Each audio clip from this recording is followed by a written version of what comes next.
ভক্তগোষ্ঠী সহিত গৌরাঙ্গ জয় জয়।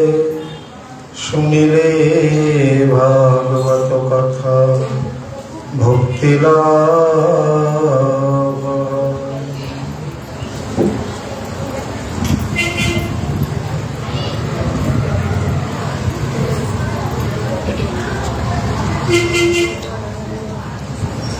ভগবতী নাম বিয়োগে নহি সর্বাত্মনা ক্বচিৎ।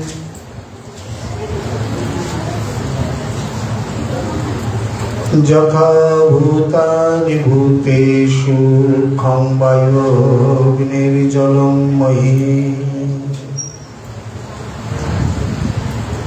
পরম কারুণিক শ্রী শ্রীল কৃষ্ণ দ্বৈপায়ন বেদব্যাস তদীয় অমর মহাগ্রন্থ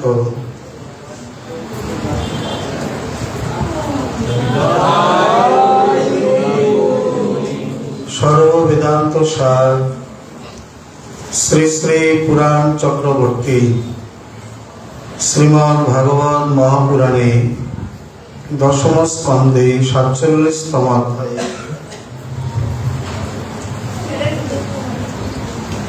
শ্রী শ্রী উদ্ধব সন্দেশ বর্ণন করতে গিয়ে বলছেন, শ্রী ভগবান উবাচ ভবতীনাং বিয়োগো মে নহি সর্বাত্মনা ক্বচিৎ। যথা ভূতানি ভূতেষু খং বায়ুর্জলম মহি।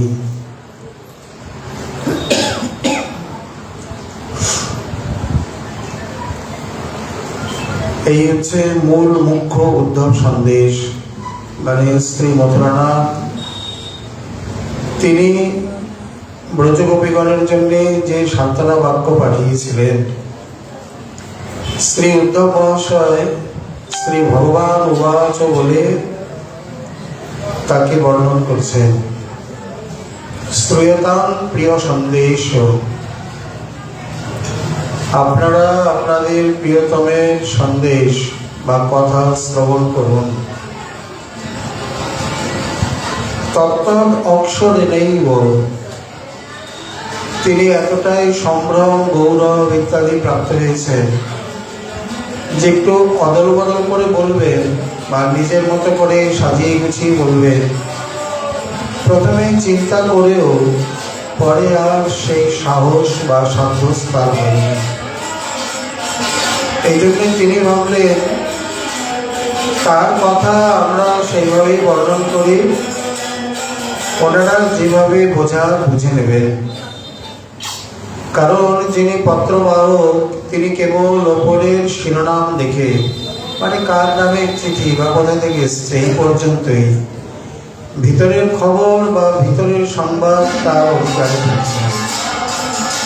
যার নামে চিঠি তিনি দেখবেন। অতএব এই মনে করে তিনি বলছেন, নাহং বিবেক্তং স্বপ্নমি কিন্তু ভবত্যেব বিচারয়ন্তম ইতি। শ্রী সনাতন প্রভু কোশনীতে লিখছেন যে নাহং বিবেক্তং স্বপ্নমি, আমার বিচার করার শক্তি নেই, সামর্থ্য নেই, কিন্তু ভবত্যেব বিচারয়ন্তু, আপনারা বিচার করে নেবেন। অতএব আমি আপনাদের সামনে বলছি, আপনারা শ্রবণ করুন। প্রথমেই বলছেন ভবতীনাং বিয়োগ মে নহি সর্বাত্মনা ক্বচিৎ। আপনাদের সঙ্গে এখানে তোমাদের বলেনি, আপনি করেই সম্বোধন করে সংবাদ দিয়ে বলেছেন, আপনাদের সঙ্গে আমার এই বিয়োগ সর্বতভাবে নয়। যেমন আকাশ সারা পৃথিবী বা সর্বত্র সবকিছুর মধ্যে ব্যক্ত হয়ে আছে। আকাশ মানে শূন্য স্থান, আকাশ বাইরেও আছে ভিতরেও আছে। বাইরের আকাশকে বলা হয় মহাকাশ, আর ভিতরের আকাশকে বলা হয় ঘটাকাশ। ঘটে ভিন্নে ঘটাকাশ মহাকাশে বিলীয়তে। এই শরীরটা যখন আবার নাশ হয়ে যাবে, তখন এই শরীরের যে শূন্যস্থান, শুধু আকাশ বলে নয়, পঞ্চতত্ত্বই এইভাবে মিলিয়ে যাবে। কোথায়? পঞ্চমহাভূতে। অতএব এখানে তিনি সেই কথাই বলছেন যে যেমন আকাশ সর্বত্র ব্যক্ত হয়ে আছে, তার অভাব বিয়োগ বিচ্ছেদ সম্ভবপর নয়, তেমনি আপনাদের সঙ্গে আমারও এই প্রকার বিয়োগ বিচ্ছেদ বিরহ সর্বতভাবে সম্ভবপর নয়। নহি সর্বাত্মনা কচি। এখানে 9টি শ্লোক আছে শ্রী উদ্ধব সন্দেশ বা ভগবান উবাচ বলে। 9টি শ্লোককে শ্রী সনাতন প্রভু প্রতিটা শ্লোকে 3 প্রকারে ব্যাখ্যা করেছেন। ব্যাখ্যাগুলি ভারী চমৎকার, কিন্তু একটু বেশি তত্ত্বপূর্ণ বলে কোনো কোনো মহাজন একে বাদ দিয়ে চলে গেছেন, কেবল দিগদর্শন করে ছুঁয়ে চলে গেছেন। কোনো কোনো মহাজন তার মতো সংক্ষেপে ব্যাখ্যা করেছেন। আমরাও সংক্ষেপেই বলে যাই, কারণ এর পরের আস্বাদ্য বিষয়গুলি এখন অনেক রয়েছে। আসলে এই 1 মাসে উদ্ধব সন্দেশ কোনো মতেই সম্ভব নয়। যদি 2 ঘন্টা করে হতো তাহলে একটা সম্ভব ছিল। যাই হোক, এখানে শ্রীকৃষ্ণের এক প্রকার অর্থ, উদ্ধবের এক প্রকার অর্থ, গোপীগণের জন্য বিশেষ এক প্রকার অর্থ। খুব সুন্দর বলেছেন যে শ্রী ভগবান তিনি মানে সন্ধিনী প্রদান, সদংশে সন্ধিনী। তিনি সন্ধিনী প্রদান বললে সন্ধিনী প্রাধান্যে অর্থ করেছেন। উদ্ধব মহাশয় চিদংশের সম্বিত জ্ঞান প্রধান বলে তিনি জ্ঞান প্রাধান্যে অর্থগুলোকে বুঝেছেন। আর ব্রজবালাগণ লাদিনী প্রধান বলে এই জন্য আনন্দ প্রাধান্যে শ্লোকগুলোকে সেইভাবে গ্রহণ করেছেন। কিন্তু একথা বললেও সনাতন প্রভু আবার একটু অন্য বলেছেন। একটি হলো সাধারণ জ্ঞানযোগ্যর অর্থ, একটি শ্লোকের সাধারণ আপাত অর্থ, একটি জ্ঞানযোগ্যর অর্থ, আরেকটি গোপীগণের জন্য বিশেষ বিরহ বার্তা বা বিশেষ অর্থ।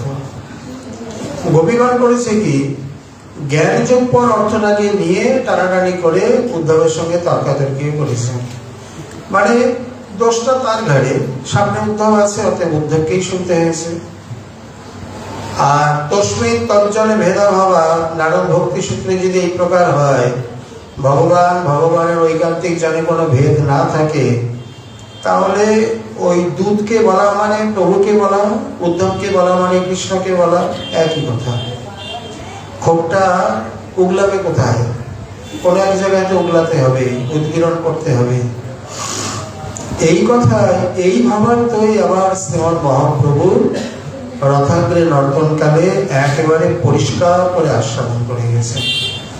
এখানে শ্রী ভগবান যা বলছেন উদ্ধব সন্দেশে, এবং তার উত্তরে গোপীগণ যা বলেছেন, তারই উত্তর প্রত্যুত্তর হলো রথাগ্রে ওই সন্দেশ। ওখানে বক্তা একজনই শ্রীমৎ মহাপ্রভুই বলছেন, কিন্তু অবশেষে প্রভু রাধা ভাবে কইল নিবেদন। তিনি নিজেই বলে, নিজেই আবার উত্তর করে, নিজেই আবার আস্বাদন করেছেন। ওখানে আলাদা করে নয়। রথের মধ্যে শ্রী জগন্নাথ দাঁড়িয়ে তিনি যেন কৃষ্ণ স্বরূপে সেই কথাগুলোই বলছেন। অতএব এইখানে এক একজন এক এক প্রকারে বলছেন। তাহলে ভবতিনাং বিয়োগ মানে আপনাদের যে বিচ্ছেদ, নহি মে সর্বাত্মনা কোচিত, কখনোই আমার সঙ্গে আপনাদের এই বিরহ সর্বাত্মক ভাবে হতে পারে না। শ্রীকৃষ্ণ সন্দেহী ভাবে তিনি বলছেন, আমি বিশ্বাত্মা, আমি সর্বাত্মা, আমি সর্বেশ্বর পরমাত্মা। কোথায় বিচ্ছিন্ন হবে? কিভাবে হবে? উদ্ধব মহাশয় চিৎ প্রধান সম্বিতের মূর্তি, তিনিও সে প্রকার বলছেন, যেহেতু তিনি সর্বাত্মক মানে ঘটঘট অন্তর্যামী, সর্বজীব নিবাসী, অতএব তার সঙ্গে কি করে বিরহ বিচ্ছেদ হয়ে থাকে। আর গোপীগণ আনন্দাংশে মানে রাধিকাংশিনী বলছেন যে সাক্ষাৎ প্রাণেশ্বর যখন এখানে নেই, তাহলে সর্বাত্মক ভাবে মানে এখানে আমি আছি আর মথুরায় দূরে কিছু দূরে তিনি আছেন। এই জন্য বলছেন আত্মগত কোন প্রকার বিচ্ছেদ নেই, কিন্তু দেহগত বিচ্ছেদ আছে। যার যেই ভাব সেই সর্বোত্তম। আর যা কি ভাবনা রহি জैसी প্রভু মূরতি নিরখিত হি তैसी। এক বড় মজা, আশ্চর্যের, উনি কল্পতরু, উনি সর্বভাবের সমাশ্রয়, সকল বিরুদ্ধ ধর্মের সমাশ্রয়। যার যে প্রকার ভাব যিনি যে দৃষ্টিতে দেখেন, যেভাবে উপাসনা করেন, তিনি সেইভাবেই তাকে প্রাপ্ত হন। এই জন্যে কেউ ঐশ্বর্য ভাবে, কেউ মাধুর্য ভাবে, কেউ প্রভুতে, কেউ দাস্যে, কেউ সখ্যে, কেউ বাৎসল্যে, কেউ মধুরে, যার এই যেমন ভাব, যার যেমন ভাব তার তেমন লাভ। এইরূপে ভবতীনাং বিয়োগ ভবতীনাং মন আত্মস্থায়কার শ্যামসুন্দর বেণবিলাসী রূপ এব সন। সনাতন প্রভুর বিশেষ অর্থ এখানে, তাকে বাদ দিয়ে শ্লোকগুলি আস্বাদন সম্ভবই নয়। অর্থাৎ মন আত্মস্থায়কার, মনের মধ্যে যে একেবারে আদি থেকে আশ্রয়ভূত রয়েছে কে? শ্যামসুন্দর যশোদানন্দন। বেণু বিলাসী রূপ এব, তিনি সেই বেণুধর, সেই মুরলীধর, তিনি হৃদয়ের মধ্যে বসে আছেন। তার সঙ্গে আমাদের সর্বতভাবে বিরহ দিচ্ছে। অতএব এই কথা বলতে কি করে হবে যে নাহি সর্বাত্মনার প্রতি সত্যম অস্মাসু তথৈব তং পুরুষি তৈতুন বয়ম। এখানে আবার বলছেন তিনি, মানে শ্রীকৃষ্ণ উদ্ধবের মাধ্যমে গোপীগণকে যেন বলছেন, তোমরা যেমন এখানে স্ফূর্তি প্রাপ্ত হও মানে প্রচন্ড বিরহে, সেটা তুমি আমার মানুষ স্ফূর্তি বলে, আসলে স্ফূর্তি নয়, আমি নিত্যই আসি। এবং আগে কেউ বলবে এই যে রাধারানীর একটা প্রতীতি বা শ্রীকৃষ্ণের আগমন, সেবিতে তোমার জীবন, সেবি আমি নারায়ণ, তার সত্ত্বে আসি নীতি নীতি, তোমার স্বরে ক্রীড়া করি পুনঃ যাই যদুপুরী, তাহা তুমি মানো আওয়াজ স্ফূর্তি। এখন এই অংশটিকে দুদিকেই নিয়েছেন মহাজন। যখন স্ফূর্তি হচ্ছে, স্ফূর্তি প্রাপ্তি এক প্রকার, সাক্ষাৎ প্রাপ্তি এক প্রকার। এই স্ফূর্তিতে অধিকাংশ মহাজন এই উদ্ধব সন্দেশে শ্রীকৃষ্ণের আগমনের একটা স্ফূর্তি কল্পনা করেছেন, এবং সেখানে শ্রী রাধারানী যেভাবে আস্বাদন করেছেন, সেই আস্বাদনের কিছু ফেলালো আমাদের দিয়ে গেছেন। এর একটাই কারণ, এই স্ফূর্তিটা বৃথা নয়, এই স্ফূর্তিটা একেবারে অলিক নয়, এর কিছুটা স্থায়িত্ব বা কিছুটা সত্যতা রয়েছে ইত্যাদি কারণে এখানে বলছেন যে তোমরা যে এই প্রকার স্ফূর্তি প্রাপ্ত হও, সত্যম অস্মাসু তথৈব তং স্ফুরসিতৈ পূর্ণাময়ম। আমি যেমন মথুরায় থেকে তোমাদের স্ফূর্তি প্রাপ্ত হয়ে, তোমরা কি বৃন্দাবনের থেকে আবার স্ফূর্তি প্রাপ্ত হও না? তার উত্তরে ব্রজগোপীগণ বলছেন যে স্ফূর্তি প্রাপ্ত হয়ে আমাদের কি লাভ? নহে গোপী যোগীশ্বর তোমার পদকমল ধ্যান করি পাইবে সন্তোষ। একেবারে প্রথম থেকে শ্রী উদ্ধবকে যে প্রকার কথাগুলো বলেছেন, এখনো বলছেন। উদ্ধব বলছেন আমি আপনাদের জন্য প্রিয় সন্দেশ এনেছি। বলছেন সন্দেশে আমাদের কাজ নেই, সাক্ষাৎ সে কবে আসবে তার কথা বলে, মানে সাক্ষাৎ আবির্ভাবের কথা বলে। কোন প্রকার কোন ধ্যান, স্ফূর্তি, বিস্ফূর্তি বা মনে এই প্রকার তার আবির্ভাব, এই সমস্ত কোনোভাবে তারা তৃপ্ত নয়। একমাত্র সাক্ষাৎ আবির্ভাবে এবং সাক্ষাৎ সেবাতেই তারা পরিতৃপ্ত। এবং এর আগে পরে যে যা বলেছে তারা তার জন্য কথা শুনেছে, সেই উদ্ধব হোক আর উদ্ধবের প্রভুই হোক, কাউকেই তারা বাদ দেয়নি। যদি বলে ধ্যানেতে, ধ্যায়তু মৃষা স্বপ্নবৎ উত্থিত তন্নিরুদ্ধাৎ ইন্দ্রিয়াণি বিচারাপেক্ষা।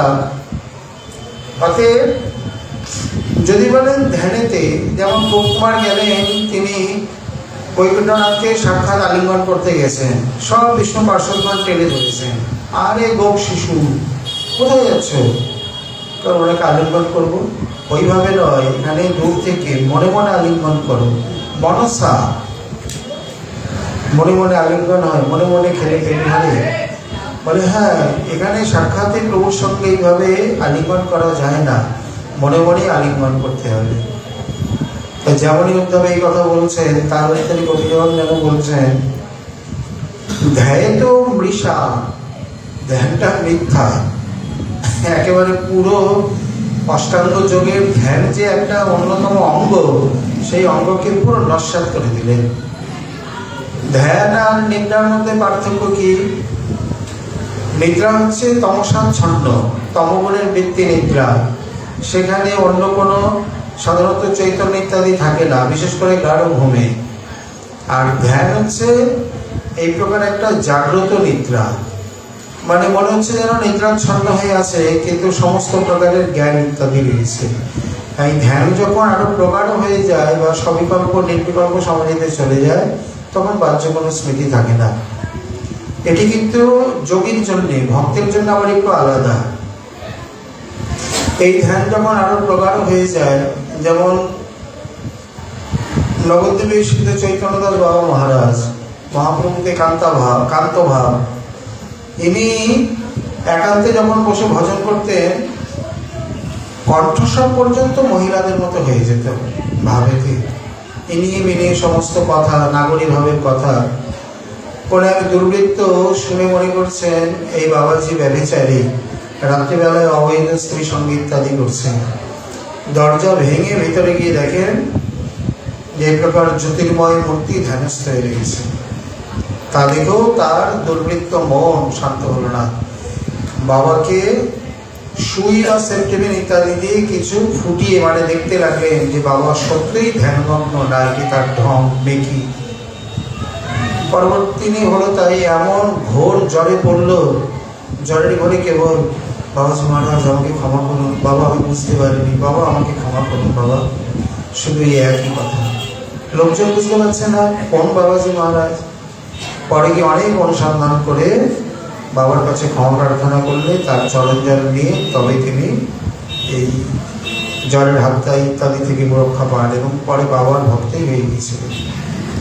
বৃন্দাবন শৃঙ্গার বটে এই পরম পূজ্য পাদ শ্রী দেবকানন্দ গোস্বামী প্রভু কলকাতায় কোনো ভক্ত বাড়িতে গেছেন, হরিকথার আসর বসেছে, মানে এমনি ইষ্টগোষ্ঠীর মতো, লোকজন এসছে কিছু।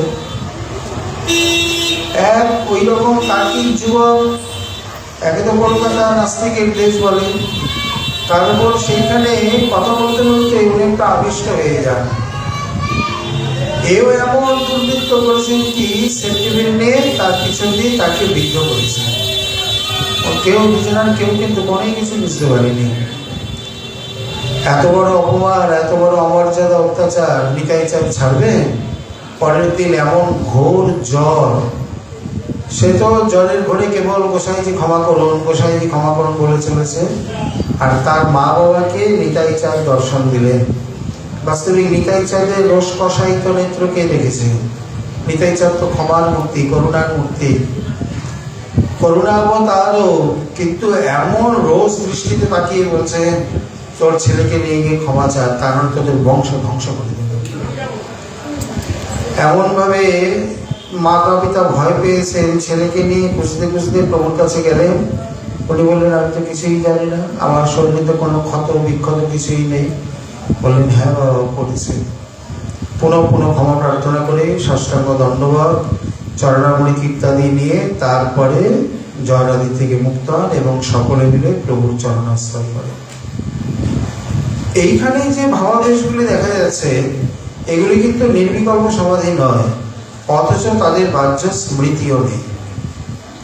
তো এইখানে যা বলছেন যে ধ্যায়তু মৃষা স্বপ্নবৎ উত্থিত তুমি বলছো ধ্যান করার কথা, ধ্যান করে যখন উঠবো ধ্যান ভঙ্গে, তখন মনে হয় যেন স্বপ্ন থেকে জেগে উঠলাম। ধ্যানে যতক্ষণ তাকে পাওয়া যায় ততক্ষণই আনন্দ সুখ, তারপরেই নিরানন্দ। অতএব তন নিরুদ্ধান ইন্দ্রিয়ানি, তার মধ্যে আবার ইন্দ্রিয় সকলকে নিরুদ্ধ করে, এইভাবে নয়, আমরা তো সকল ইন্দ্রিয় দিয়ে তাকে সেবা করতে চাই। বাস্তবিক বিচার অপেক্ষা অনুভবের মূল্য কোটি গুণ অধিক। এগুলো এখানে যা বলেছে সব বিচারের কথা, চুলচেরা বিচার। এই বিচার করে মন ভরে না, ভালো লাগে না।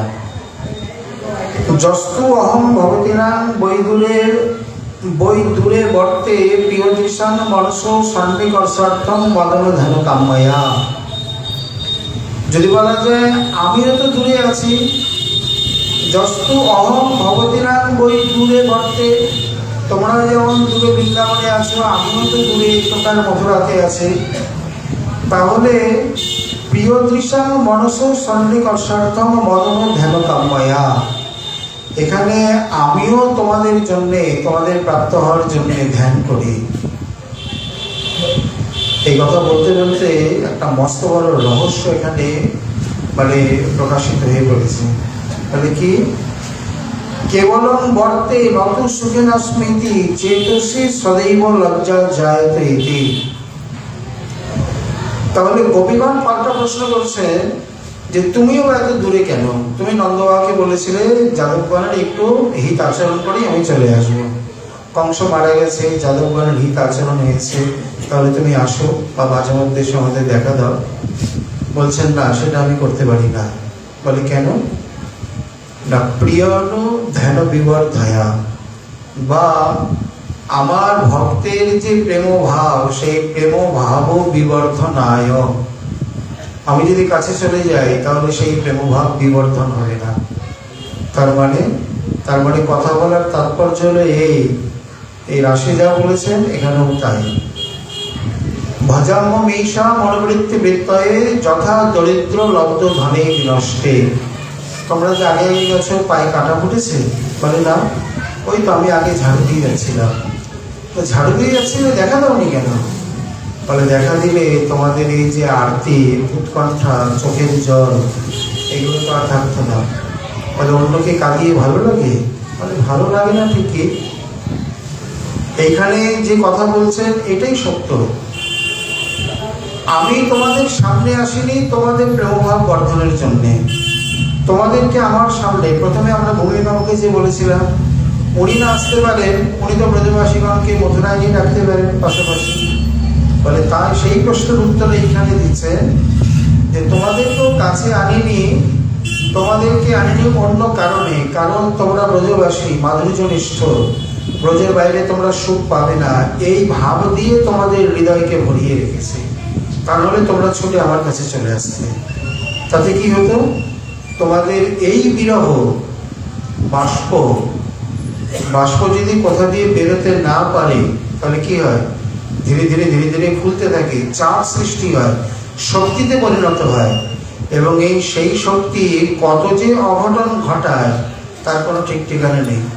যেমন আমাদের চোখের সামনে প্রেসার কুকার, যদি কোনো সময় তার হাওয়া ঠিক মতো না বেরোতে পারে, এদিকে আগুন জ্বলতে থাকে। হয়েছিল আমাদের ঘেরাতেই, যারা দেখেছেন ললিতা বাবা ছিল আমাদের মহারাজের কুটির সঙ্গী, উনি ওই নিম গাছতলায় একটা মাটির চুলা করে রান্না করতেন। আগুন দিয়ে কাঁচকলা সিদ্ধ বসিয়েছিলেন, খুব সম্ভব একাদশী কি আগে পর্যায়ে হোক। ওদিকে মাঝতে মাঝতে ওর যে একটা সেফটি ভাব থাকে সেটাও পর্যন্ত বন্ধ হয়ে গেছে, কারণ যখন সেফটি হাওয়া বেরোতে পারে না, ওটা গলে গিয়ে হাওয়াটা বেরিয়ে যায় যাতে দুর্ঘটনা না হয়। কিন্তু ভিতরে এমন ভাবে বাষ্প জমতে কুকারটা বোমের মধ্যে এমন বাস্ট করলো, ঢাকনাটা বেঁকে পড়লো, এই আমাদের ঘেরা থেকে বেরোতে দাস গোস্বামীর কাছে, ঘাটের কাছে গিয়ে পড়লো। রাবারটা টুকরো হয়ে কয়েক টুকরো গদাধর চৈতন্যে, কয়েক টুকরো তিন গোস্বামীতে, আর সেই স্মৃতি খুঁজে পাওয়া যায়নি। স্মৃতি কোথায় হারিয়ে কোথায় চলে গেছে কে জানে। এটা একটা ছোটখাটো সামান্য দুর্ঘটনা, এটা যদি বিরাট আকার নেয় সেটাই তো রেল বাষ্প ইঞ্জিন, সেই বাষ্পকে অবরুদ্ধ করে কিভাবে এতবার একটা গাড়ি চলে যাচ্ছে। কিন্তু যদি কোনোভাবেই বেরোতে না পারে ধীরে ধীরে জমতে জমতে এক সময় না জানি কত বড় দুর্ঘটনা ঘটায়। এখানে তোমরা যদি আজ এখানে চলে আসতে, আমি চলে যেতাম, তোমাদের মধ্যে যে বিরহ বাষ্পীভূত একীভূত হচ্ছে, এটা কোনোদিন হতো না। তাহলে এত দুঃখ যন্ত্রণা দিয়ে তোমার ভালো লাগে? ফলে ভালো লাগে না জানি, তোমরা যেমন কষ্ট পাও আমিও কষ্ট পাই। পরিষ্কার বলছেন, কেবলম বর্তে নত সুখ স্মৃতি। আমিও যে দূরে রয়েছি আছি মাত্র, আমিও কি খুব সুখে আছি? কোনোদিন নয়। কারণ তিনি যদি সবকিছু ভুলে সুখে থাকতেন তাহলে এটা নাটক হয়ে যেত, কোনোদিন ভাব হতো না। তাহলে এই বিরহ বাষ্পকে কোনো সময়ের জন্য তো অন্তত একটুখানি ছেড়ে দেওয়া প্রয়োজন। বলে ওই জন্য তো উদ্যমকে পাঠিয়েছি। এতদিন ধরে অনেক বাষ্প জমেছে, আগে গিয়েও জমবে। যদি সামান্য একটু তাকে ছেড়ে দেওয়া না হয় তাহলে না জানি কোন অঘটন দুর্ঘটন ঘটে। অতএব এর একমাত্র উদ্দেশ্য হচ্ছে প্রেম ভাবকে, প্রেম রীতিকে বিবর্জিত করা। চেতসি সদৈব লজ্জা জায়তে ইতি। শুধু তা নয়, এখানে আমি আমার মনে প্রাণে লজ্জা অনুভব করি। শ্রী ভগবান লজ্জিত হন? বলে হ্যাঁ, ভগবান কিন্তু খুব লাজু। তার 64 গুণের মধ্যে একটা গুণ হচ্ছে হ্রিমান। হ্রিমান লজ্জা। ভগবান খুব লাজু। লজ্জা যায় হয় কেন? বলে তোমরা সমস্ত কিছু পরিত্যাগ করে আমার ভজন করো, কিন্তু আমি তো বলছি এইভাবে করতে পারি না। বিশেষ করে তোমরা যখন আমাকে না পাও তখন আমার গভীর বিরহে নিবেদিতা হও, আর আমি তখন কি হয় সখা নয় মাতা পিতা নয় আত্মীয় স্বজন, তাদের মধ্যে মিলেমিশে যাই। আমি তো তোমাদেরকে সেইভাবে চিন্তা করতে পারি না। আজ এইখানে আমার মস্ত বড় সুযোগ। কারণ এখানেও তো মাতা পিতা সখা রয়েছে, বলে ব্রজের মতো নেই। এখানে মাতা পিতা আছে ঠিকই, একটু সামান্য দেখা সাক্ষাৎ কথাবার্তা হলেই কাজ মিটে যায়। তারপর আমি আমার এই ভবনে যমুনার দিকে তাকিয়ে সারাটা দিন একা। খুব ভালো হয়েছে, আমি পরম ভাবে তোমাদেরকে ধ্যান করতে পারি, চিন্তা করতে পারি। প্রেম কখনোই একনিষ্ঠ নয়, প্রেম দ্বিনিষ্ঠ। প্রেম একা একা হয় না। ভক্তের যেমন ভগবানের প্রয়োজন আছে, ভগবানেরও ভক্তের ঠিক ততটাই প্রয়োজন রয়েছে। ভক্ত যেমন একান্তে ভগবানকে চিন্তা করে, তার ইষ্ট পৃষ্ঠ অভিষ্টকে চিন্তা করে নিমগ্ন হয়ে যায়, তেমনি ইষ্টদেব তার প্রিয়জনকে চিন্তা করে চিন্তায় নিমগ্ন হয়ে যায়। তবে এখানে একটা তাৎপর্য আছে। সমস্ত শিষ্য গুরুদেবকে চিন্তা করে, এটা স্বাভাবিক, কিন্তু গুরুদেব কোন শিষ্যকে চিন্তা করে সেটা অস্বাভাবিক। বলে কেন না? গুরুদেব সব শিষ্যকে চিন্তা করে না, 2-4 জন বিশেষকে চিন্তা করে, যারা খুব অনুরাগী, শ্রদ্ধালু, একান্ত অনুগত, আজ্ঞা পালনকারী, ভজনশীল, তাদের কথা চিন্তা করতে হয় না, আপনা আপনি হৃদয়ে তরঙ্গ ওঠে। তেমনি ভগবান সব ভক্তকে চিন্তা করে? বলেন না। এই ন্যায়তে বুঝতে হবে, ভক্তকে হয়তো সব ভগবানকে সব ভক্তই চিন্তা করে কম বেশি, কিন্তু ভগবান কি সব ভক্তকেই চিন্তা করে? বলে হ্যাঁ, তাদের প্রেমের জাতি পরিমাণ অনুযায়ী করে। আর বিশেষ ক্ষেত্রে আমারে তো যে ভক্ত ভজে যেই ভাবে, আমিও তারে ভজি এমর স্বভাবে। যে যথা মাম প্রপদ্যন্তে তাং তথৈব ভজাম্যহম। তাহলে ইনি এখান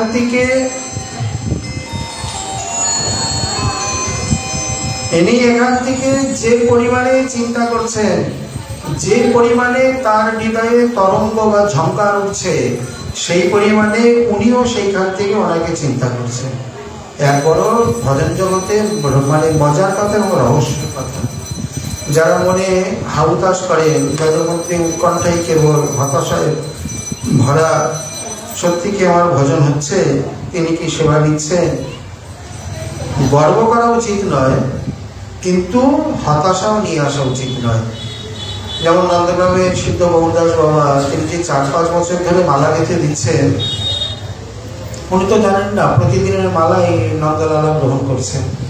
শেষে যখন মনে নির্বেদ এলো, তখন একদিন একটু বাঁকা হয়ে বসলেন, না এই বাঁকার গ্রামেই থাকবো না, রাধারানীর গ্রামে চলে যাব। এবং তখন তিনি সাক্ষাৎ বুঝতে পারবেন। তাহলে 4-5 বছর ধরে তার গাঁথা মালা তিনি নিচ্ছেন, পড়ছেন, সেবা হচ্ছে। তেমনি ভক্তেরও ভজন সেবা ইত্যাদি সবই হচ্ছে। কিন্তু এখানে দুটো ব্যাপার আছে। ও আমারটা নিচ্ছে, আমার তাহলে ভজন হচ্ছে, এই কথা মনে করে গর্ব করলে হবে না। আর ভজন যখন নিচ্ছে তখন অভিমান করে আবার উদ্ধত হলেও হবে না। এ বড় মজার। সবকিছু জেনে শুনেও দৈন্য বিনয়ে অবস্থান করতে। সর্বোত্তম হইয়া আপনারে হীন করি মানে কৃষ্ণ কৃপা করিবেন দৃঢ় করি জানে। মাথা তুলবে না কখনো, মাথাটা নিচেই থাকবে, কিন্তু ভজন সাধন হয়েও মনে করবে আমার কিছু হচ্ছে না। ভক্তির আরেকটি স্বভাব অতৃপ্তি, কিন্তু প্রকৃতই যে হচ্ছে না, না এতদিন 20 বছর আছি ভজন সাধন কি জানি, চল এখান থেকে বৃন্দাবনে থাকবো না, বাড়ি গিয়ে আবার যেমন ছিলাম তেমনই হবো, কুয়োর ব্যাগ কুয়োর মধ্যেই চাপ দেব। না না, তা নয়। হচ্ছে, হয়েছে, একেবারে হয়নি তা নয়। একদম পূর্বের থেকে বর্তমানটা বিচার করে দেখো, তাহলে বুঝতে পারবে কিছু না কিছু হয়েছে। অতএব এমন একটা ভাবের মোড়কে রেখেছেন, ভক্তকে বুঝতেও দেবেন না, অভিমানী হতে দেবেন না, মাথাও তুলতে দেবেন না, আবার ভজনে এগিয়েও নেবেন। এ বড় ভঙ্গির ঠাকুর, বড় মজার ঠাকুর। বলছেন তোমরা একা বিরহ যন্ত্রণা ভোগ করছো তা নয়, সেই পরিমাণে আমিও। তবে কি আমার মধ্যে কামনা বাসনা রয়েছে, ভগবান নিজে দৈন্য করে বলছেন সনাতন প্রভুর টিকা, আমার মধ্যে কামনা বাসনা রয়েছে, কিন্তু তোমাদের মধ্যে কামনা বাসনা নেই। তোমরা নিষ্কাম ভাবে কেবল আমার সুখের জন্যই আমার সেবা করে যাও। অতএব এই কথা চিন্তা করলে বলে ব্রজে এইগুলো হয়েছিল, বলে না ব্রজে তো আমি বিভিন্নভাবে মত্ত ছিলাম। আজ মথুরায় একান্ত বাসে একান্তভাবে এসে এই কথাগুলো যখনই আমার মনে হয়েছে, বিবেকে লেগেছে, দংশন করেছে, তখনই আমার লজ্জা জাত হয়েছে। অতএব চেতসী সদৈব লজ্জা জায়ত ইতি। বলতে বলতে সেই কথা বলে দিলেন, যথা দূরচরে পৃষ্ঠে মন আবিশ্য বর্ততে স্ত্রীণাং না তথা চিত্ত সন্নিকৃষ্টে অক্ষী গোচরে। এই উদ্ধব সন্দেশে মানে কৃষ্ণের 9টি শ্লোকের মধ্যে প্রথমটি আর এই শ্লোকটি বেশি গুরুত্বপূর্ণ, আর এই শ্লোকটি সব থেকে বেশি গুরুত্বপূর্ণ। যথা দূরে চরে পৃষ্ঠে, এইবার তিনি আসল কথাটা বলে দিলেন। যেমন প্রিয় প্রিয়তম দূরে গেলে মন আবিশ্য বর্ততে, মন তাতে আবিষ্ট হয়ে থাকে। স্ত্রীনাম না তথা চিত্ত, বিশেষ করে স্ত্রীগণের চিত্ত সন্নিকৃষ্টে অক্ষী গোচরে, সামনে থাকলে নেত্র গোচরে থাকলে সেইভাবে হয় না। তাহলে এই যদি আপনার অভিপ্রায় হয়, তাহলে সামনে কোনোদিন যাবো না, সামনাসামনি যাওয়ার দরকার নেই, চিরকাল দূর থেকে বৃন্দাবনকে স্মরণ করবো। কোনোদিনে এমনকি বৃন্দাবনে থেকেও বিগ্রহ দর্শনে যাব না, গুরু দর্শনে যাব না, কোথাও যাব না, কারণ দূর থেকেই মনে বেশি আবেশ। কথাই বলে গ্রামে থেকে ধামে চিন্তাই ভালো, ধামে গিয়ে গ্রামের চিন্তা করা মোটেই উচিত নয়। বলে না না যাবে না ইত্যাদি তা নয়, এটা কথার কথা। যথা স্ত্রীণাম অন্যাসবি কিমতি ভবতী নাম, এটি যদি অন্য সাধারণ স্ত্রীগণের পক্ষে হতে পারে, তাহলে আপনাদের মতো স্ত্রীগণের কেন হবে না? আপনারা তো আমার আত্মা, আপনারা তো আমাগত, আমার চেতা, আমাগত মন আপনাদের। অতএব কথাটা ঠিক, এর মধ্যে একটু বিচার রয়েছে। সামনাসামনি পেলে অনেক সময় তার মর্যাদা বা তার গুরুত্ব বোঝা যায় না। দূরে গেলে যে আকর্ষণ বা যে আসক্তি জন্মে, বারবার চিন্তা হয়, কারণ মিলনে কেবল সম্মুখেই পর্যাবসান, আর বিরহে তন্ময়ং জগৎ। যেদিকে যখন ফিরাই নয়ন তব প্রেমলোক করি নিরীক্ষণ, এ বিশ্ব ভুবন প্রেম নিকেতন, প্রেম লীলাপূর্ণ এই তনুমন। অতএব দূরেতে গেলে যে প্রকারে মন আমাদের আবিষ্ট হয়, সামনে থাকলে সেই প্রকার হয় না। মিত প্রেম বিবর্ধনামি নাচ লক্ষ্যেব দুর্নিগ্রহ এয়ং মম দুরাগ্রহ ভবতিবি সন্তব্য ইতি ভাব। হে ব্রজগোপীগণ, আপনারা আমার এই ধৃষ্টতাকে বা বিচারকে ক্ষমা করবেন। যতদিন আপনারা কষ্ট পেয়েছেন, কষ্ট পাচ্ছেন, তার কারণ আমি, কিন্তু আমার উপায়ও নেই। জগতে এই ভাবকে আমাকে স্থাপন করতেই হবে। আপনাদের প্রেমের বিজয় বৈজয়ন্তী পতাকা জগতে উড্ডীয়মান করতেই হবে। তার জন্য যদি আপনাদেরকে দুঃখ দিয়েও করতে হয়, তথাপি আমার কিছু করার নেই। একমাত্র আদরের নীলমণি কিন্তু দুষ্ট, কি করা যায়? তার শিক্ষার জন্য তাকে দূরে রেখেও শিক্ষা দিয়ে বড় করতে হবে। তো গোপীরা কি দুষ্ট নাকি? বলেন না।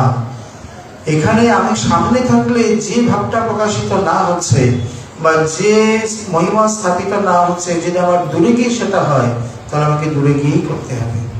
এই জন্য নবীন বিপ্লব ভেন সম্ভব পুষ্টি মস্মিতে, নিত্যই তো তোমরা আমাদের সঙ্গে মিলিত হয়ে আছে, কিন্তু তথাপি আমি বিরহকে তৈরি করেছি, তা না হলে এই ভাব জগতে কোনোদিন প্রকাশিত হতো না।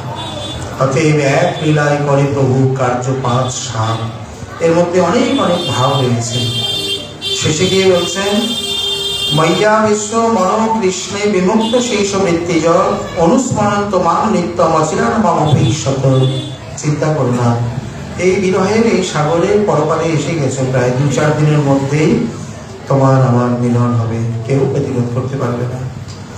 যা মায়া ক্রীড়তা রাত্রাং বনেস্মিন ব্রজ স্থিতা অলব্ধরা আশা কল্যাণ্য মা মা পূর্বদ্বীর্য চিন্তায়া।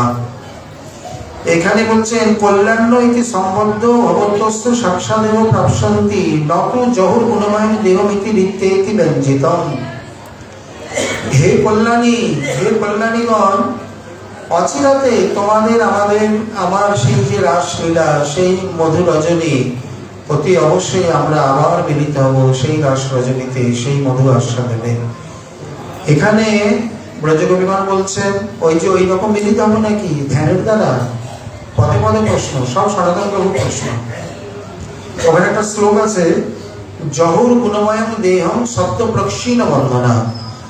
এখানে চক্রবর্তী দাদে বলছেন, রাসে সেই সমস্ত গোপী বাধা পেয়েছিল যাদের নিত্য সিদ্ধা গোপীগণের সঙ্গে সংগাদি প্রাপ্ত হয়নি।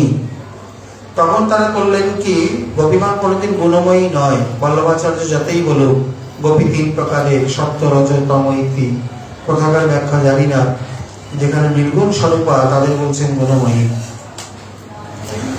গোপীগণ এখানে তারা তাদের যে বাহ্য গুণময় দেহ, যে দেহ এখনো সৎসঙ্গ প্রাপ্ত হয়নি, তারা সেই দেহটাকে পরিত্যাগ করে ভাবের দেহ থেকে রাসরজনীতে গোপীনাথের সঙ্গে মিলিত হলেন। গোপীগণ সেই পূর্বপক্ষ তুলেছেন, তুমি যে রাসের কথা বলছো, আমরা কি তাহলে সেই রকম ওই গোপীগণের মতো কি মিলিত হব, মানে দেহ ত্যাগ করে? তাহলে তুমি বলো আমরা দেহ ত্যাগ করি। সঙ্গে সঙ্গে বলছেন না, কল্যাণী বলার শব্দেতে হে কল্যাণীগণ, মানে তোমাদের মধ্যে সেই গুণ ইত্যাদি নেই, তোমরা এর ঊর্ধ্বে, তোমরা নির্গুণা। আমি যেমন নির্গুণ, তোমরাও নির্গুণা, মানে প্রাকৃত সত্যরজ তমের অনেক ঊর্ধ্বে। অতএব ওই জহুর গুণময় দেহ ইতি রীতি রঞ্জিতম, এই নাই তোমাদের লাগবে না, তোমরা সাক্ষাৎ ভাবেই আমার সঙ্গে মিলিত হবে। আমরা অনেক তত্ত্ব কথা বললাম সংক্ষেপে, এটিকে শ্রী কবিরাজ গোস্বামী এত সুন্দরভাবে আমাদের সামনে উপস্থাপিত করেছেন বলবার কথা নয়। স্বরূপ সঙ্গে যার অর্থ করে আস্বাদন, নৃত্য মধ্যে সেই শ্লোক করেন পঠন। কারণ শ্রী রূপ গোস্বামী যে কথা বলেছিলেন, মহাপ্রভু সকলের সামনে যেভাবে আস্বাদন করছেন, একমাত্র স্বরূপ রূপ তারাই বুঝতে পেরেছেন, এছাড়া বাকিরা কেউ বুঝতে পারেনি। মানে কি, অন্যের হৃদয় মন, মোর মন বৃন্দাবন, মনে মনে এক করি জানি, তাহা তোমার পদদ্বয় করাহ যদি উদয়, তাহে তোমার পূর্ণ কৃপা মানি। উদ্ধবের এই কথা তাদের মোটেই ভালো লাগেনি, এবং শেষে কি বলবেন, তোমার প্রভুকে কি বলো আর যেন কোনোদিন সান্ত্বনার জন্য লোক না পাঠায়। আমরা সান্ত্বনা তার কাছে কোনোদিন চাইনি, চাইনি। প্রাণনাথ সনবর সত্য নিবেদন, ব্রজ আমার সদন, তাহা তোমার সঙ্গ, না পাইলে না রহে জীবন। ব্রজবাসী কেন ব্রজ ত্যাগ করেনি, এই তার সেই প্রশ্নের উত্তর। পূর্বে উদ্ধব দ্বারে, আমার উদ্ধব সন্দেশ বলছি, এখন তাহলে এবে উদ্ধব দ্বারে, আর মহাপ্রভু পরে আস্বাদন করেছেন, এই জন্য বলছেন পূর্বে উদ্ধব দ্বারে, সম্পূর্ণ রাধা ভাবে। এর আরেকটা কথা আমরা বুঝিনি, এখন সামনাসামনি কে? 2 ব্রহ্ম সামনাসামনি, এক অচল ব্রহ্ম, এক সচল ব্রহ্ম, জগন্নাথ এবং শ্রী গৌরহরি, দুজনে মুখ্যত কে? এটি না বুঝলে এই ভাব বোঝা যাবে না। শ্রী জগন্নাথ হচ্ছেন রাধা ভাবে বিভাবিত কৃষ্ণ, আর শ্রী রাধা মহাপ্রভু হলেন কৃষ্ণ ভাবে বিভাবিত রাধা। তুমি বিদগ্ধ কৃপাময়, জানো আমার হৃদয় মরে হয়েছে কহিতে না জুয়ায়। তুমি জানো তোমার সাক্ষাৎ সেবা না পেলে আমরা বাঁচি না। আর তুমি কি না এই প্রকার আমাদেরকে এই জ্ঞান যোগের উপদেশ করছো? দুটি কথা বললে, তুমি বিদগ্ধ এবং তুমি কৃপাময়। তুমি দয়ার সাগর, তুমি আমাদের দয়া করো। আর তুমি বিদগ্ধ রসময়, তুমি ভালোই জানো আমরা কোনটা চাই। তাহলে কেন এগুলো দিচ্ছে বলছো? চিত্তকারী তোমা হইতে বিষয় চাই লাগাইতে, যত্ন করি নারী কারিবারে। তারে ধ্যান শিক্ষা করা হলো ভাসাইয়া মারো, আর স্থানাস্থান না করো বিচারে।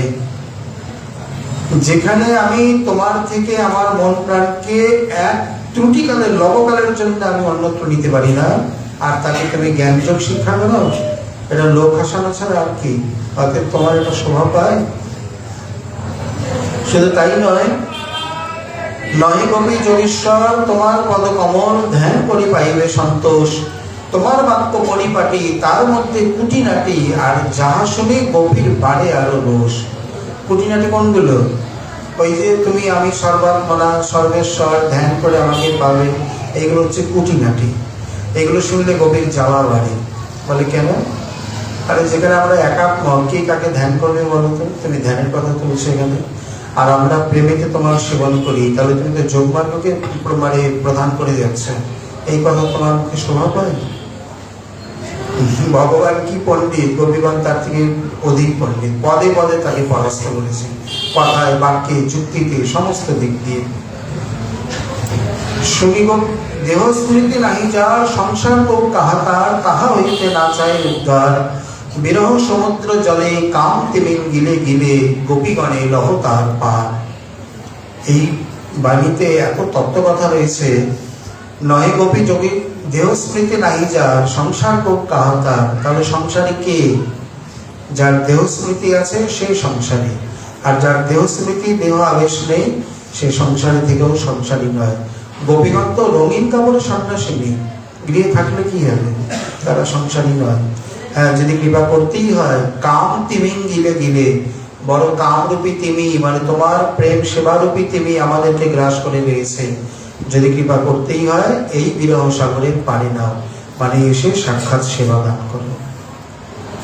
বৃন্দাবন গোবর্ধন যমুনা পুলিন বন, সেই কুঞ্জের আশাধিক লীলা। সেই ব্রজের জনগণ মাতা পিতা বন্ধুগণ, বড় চিত্র কেমনে পাশলীলা। আমাদের কথা দূরে থাক, মা বাবাকে ভুলে বসে আছেন। ব্রজের বন্ধুজন, পিতা মাতা আত্মীয় স্বজন সবাইকে ভুলে বসে আছেন। বিদগ্ধ মৃদু সদ্গুণ, সুশীল স্নিগ্ধ করুণ, তুমি তোমার নাহি দশাভাস।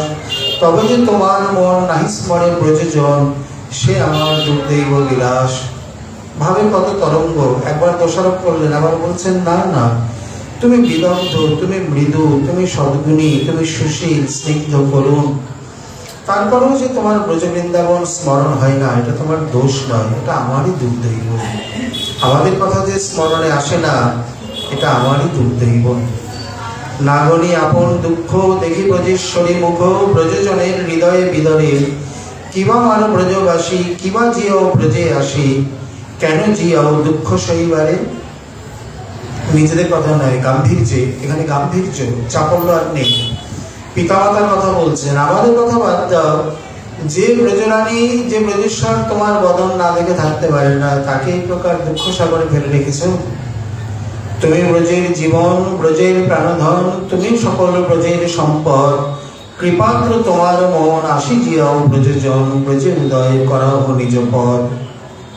এই পর্যন্ত মহাপ্রভু রাধারানীর ভাবে এই যে উত্তর সন্দেশ বলেছেন তারই প্রত্যুত্তর এটি। এইবার অচল ব্রহ্ম শ্রী জগন্নাথ যেন কথা বলতে শুরু করলেন কৃষ্ণভাবে। শুনিয়া রাধিকা বাণী, ব্রজ প্রেম মনে জানি, ভাবে ব্যাকুলিত দেহ মন, ব্রজলোকের প্রেম শুনি, আপনারে ঋণী মানি, কহে কৃষ্ণ তারে আশ্বাসন। এইবার তিনি যেন বলতে শুরু করলেন, শোনো, তুমি যা বলছো তার সর্বাংশে সঠিক নয়। কেন? প্রাণপ্রিয়ে শোনবর এই সত্য বচন। প্রাণপ্রিয় কাকে বলে? মূল শব্দটা হচ্ছে প্রিয়া। প্রিয়া শব্দের সম্বোধনে প্রিয়ে যত আরামান্ত স্ত্রীলিঙ্গ শব্দ আছে, রাধা থেকে রাধে, ললিতা থেকে ললিতে, বিশাখা থেকে বিশাখীকে, তেমনি প্রাণপ্রিয়ে সনমর সত্য বচন, তোমা সবার স্মরণে ঝোড়ময়ী রাত্রি দিনে মোর দুঃখ না জানে কনজন। আজ উদ্ধব গেছে, তোমাদের চোখের জল সবাই দেখছে, এটা কোন থেকে দেখতো, তেমনি আমার ভবনে আমার চোখের জল খেয়ে দেখে, যেমন তোমাদের অবস্থা তেমনি আমারও দেখে একই দুরবস্থা। আর ব্রজবাসী যতজন মাতা পিতা সখাগণ সবে হয় মোর প্রাণসম, তার মধ্যে গোপীগণ সাক্ষাৎ মোর জীবন, আর তুমি মোর জীবনের জীবন। এ কথা মিথ্যা নয়। তমসে মম জীবনম তমসে মম ভূষণম তমসে মম ভবজলধিরত্নম। তুমি ব্রজবাসীগণ সকলে আমার জীবন, তার মধ্যে গোপীগণ সাক্ষাৎ জীবনের জীবন, আর তুমি আমার সাক্ষাৎ জীবন। অতএব তোমা সবার প্রেম রসে আমারে করিল বসে, আমি তোমার অধীন কেবল, তোমা সভা ছাড়াইয়া আমা দূর দেশে লইয়া রাখি আছে দুর্দৈব প্রবল। এখানে অন্য কেউ নয়, তোমার আমার দুর্দৈব, তোমার নয় আমার দুর্দৈবই বলি, তাহলে তোমাদের মতো এত প্রিয়জনের থেকে আমাকে কেন দূরে রাখবে। আজ তিনিও পরম দৈনী নিজেকে দোষারোপ করে বলছেন এখানে দুর্দৈবই কারণ। প্রিয়া প্রিয় সঙ্গহীনা প্রিয়া প্রিয় সঙ্গ বিনা, নাহি যে এ সত্য বচন মোর দশা শোনে যাবে, তার এই দশা হবে এই ভয়ে দুয়ে রাখি প্রাণ। বাস্তবিক প্রিয় প্রিয়া ছাড়া, প্রিয়া প্রিয় ছাড়া বাঁচে না। ওখানে রাধারানী বলছেন মোর কথা কবে যে মোর কথা কবে যে মোর মতো হবে সে বসিয়া কহিল বৃন্দাবনে। আর এখানেও তিনি সে আশীর্বাদই করে দিলেন, মোর দশা শোনে যাবে তার এই দশা হবে এই ভয়ে দুয়ে রাখে প্রাণ। এই জন্যে তোমার কথা আমি বলি না, আমার কথা তুমিও নয়। কারণ আমি যদি প্রাণ ত্যাগ করলে উনি প্রাণ ত্যাগ করে, আর উনি প্রাণ ত্যাগ করলে উনি প্রাণ ত্যাগ করবে, এই ভয়ে দুজনেই জীবন ধারণ করে কেবল কষ্ট ভোগ করছে, কেউ প্রাণ ছাড়তেও পারছে না। সেই সতী প্রেমবতী প্রেমবান সেই পতি, বিয়োগে যে বাঁধছে প্রিয় হইতে, না গণে আপন দুঃখ বাঁধছে প্রিয় জনসুখ, সেই দুই মিলে অচিরাতে। বাস্তবিক এটাই প্রেমের রীতি, বিয়োগেও বাঁধছে প্রিয় হিত, নিজের নয় অন্যের প্রিয়জনের হিত। তারা দুজন তাদের এই নিষ্কাম প্রেম অচিরাতে দুর্দৈব হলো, দৈব তাদের মিলন করিয়ে দেয়। রাখিতে তোমার জীবন সেবী আমি নারায়ণ, তার সত্ত্বে আসি নিতে নিতে, তোমার সঙ্গে ক্রীড়া করি পুনঃ যাই যদুপুরী, তুমি সেথা মানো আমার স্ফূর্তি। আমি প্রতিদিনই আসি, যখন তোমার বিরহ চরমে ওঠে, তুমি আর ধৈর্য ধারণ করতে পারো না, তখন তোমার প্রাণ রক্ষা করতে নারায়ণের কৃপায় আমি আসি।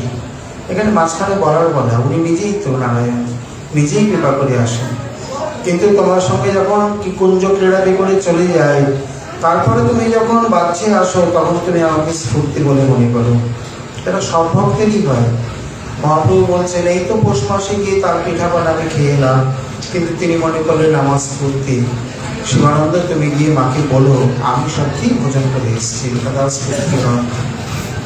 যেহেতু বাৎসল্য রস আর মধুর রস উৎকণ্ঠা প্রধান, এই জন্য এই দুইটি ভাবেতে এই রীতিগুলি দেখা যায়। মোর ভাগ্য মো বিষয়ে মো তোমার যে প্রেম হয়, সেই প্রেম পরম প্রবল, লুকাইয়া আমা আনে সঙ্গ করায় তোমার সনে, প্রকটেও আনিবে সত্য। এত দৃঢ় প্রেম, দুজনে কি দূরে থাকতে পারি? লুকিয়ে হলো দুজনকে দুজনের কাছে আনে। বলে লুকিয়ে কেন? বলে প্রকটেও আনিবে সত্য। এই আমার কটা কাজ শেষ হলেই, কিন্তু তার কাল যে কতদিনে সে বিধাতা জানেন। অতএব অতি সত্ত্বর তোমার আমার এই সাক্ষাৎ লীলা হবে, তুমি চিন্তা করো না। যাদবের বিপক্ষ যত দুষ্ট বংশপক্ষ, তাহা আমি কইলু সব ক্ষয়, আসে দুই চারিজন তাহা মারি বৃন্দাবন, এই আইলাম আমি জানিহ নিশ্চয়। আর দুই চারজন যা আছে, মানে জরাসন্ধাদি এখন আছে, এদেরকে হত্যা করেই আমি আসবো, তুমি চিন্তা করো না। সেই শত্রুগণ হইতে প্রযোজন রাখিতে, রহি রাজ্য উদাসীন হইয়া, যেবা স্ত্রী পুত্র ধনে করি রাজ্য আবরণে, যদুগণের সন্তোষ লাগিয়া। প্রকৃতপক্ষে আমরা ভূমিকায় বলেছিলাম ব্রজকে রক্ষা করার জন্যই তার মথুরায় নিবাস, তার সাধে বৃন্দাবন যাতে তছনছ হয়ে যায়। যদ্যপি জনসন্দেহ সামর্থ্য নেই, তথাপি বাহ্য দৃষ্টিতে রাধারানী বলছেন সে নয় হলো, আর এতগুলো বিয়ে, লোকজন, ছেলে পুলে, টাকা পয়সা, ঐশ্বর্য, বলে যদুবনের সন্তোষের জন্য এগুলো করেছি, এগুলো প্রকৃতপক্ষে নয়। সেই নববৃন্দাবনী লীলাতে যেখানে দেখিয়ে দিলেন এগুলো কেবল স্বপ্ন মাত্র। 100 বছরের দ্বারকা লীলা 11 বছরের ব্রজলীলার কাছে কেবল স্বপ্ন মাত্র। তুমি কোনো চিন্তা করো না। তোমার যে প্রেম গুণ করে আমার আকর্ষণ, আনিবে আমার দিন 10 বিশে, পুনঃ আসি বৃন্দাবনে ব্রজবধূ তোমার শনি দিল শিব রজনী দিবসে। এত তারে কহি কৃষ্ণ ব্রজে যাইতে সকৃষ্ণ, এক শ্লোক পড়ি শোনাইল, সেই শ্লোক শুনি রাধা খণ্ডিল সকল বাধা, কৃষ্ণ প্রাপ্তে প্রতীতি হইল। কি ময়ী ভক্তিরে ভূতানাম অমৃতত্বয়ে কল্পতে, দৃষ্টা যদা শ্রীমৎ স্নেহ ভবতি নান্মদাপহ। তোমাদের আমাদের প্রতি, আমার প্রতি যে ভক্তি প্রেম স্নেহ ইত্যাদি রয়েছে, অচিরাতে উভয়কেই মিলন করাবে। তুমি কোনো চিন্তা করো না। এই রূপে উদ্ধব সন্দেশে শ্রী উদ্ধব যা বলেছিলেন, ব্রজদেবীগণ যা উত্তর দিলেন, অতি সংক্ষেপে আমরা মহাপ্রভুর বাণীতেই তাকে আস্বাদন করলাম। পরবর্তী শ্লোকে আবার যেভাবে বর্ণন করছেন শ্রীমান মহাপ্রভুর কৃপা হলে আবার আমরা আগামী দিন আস্বাদনে আশা রাখি। আজকে আমাদের শ্রী শ্রী উদ্ধব সন্দেশ কথা এখানে বিস্তৃত। নিতাই গৌর হরি।